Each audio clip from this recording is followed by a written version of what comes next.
A solution to student misbehavior.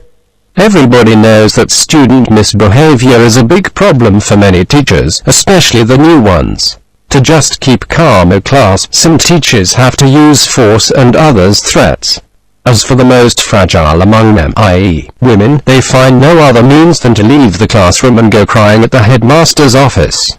During more than half of my teaching career, all those theories of psychology which we stuffed our heads with at the university were of no use to me, and student misconduct had remained for years a great concern to me. No day went by without I did not get angry or slap a student or leave angrily the classroom.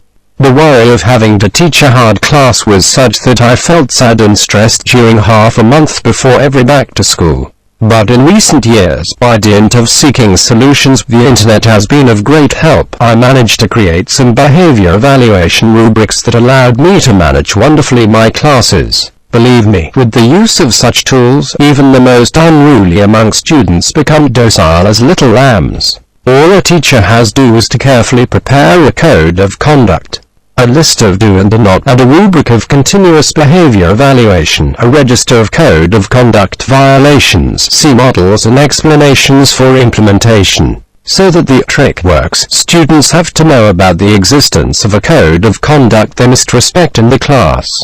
More importantly, they have to know that violating the code will result in disciplinary measures that can question their career at school. Notice: I have heard teachers threatening to take revenge of hard students in scoring.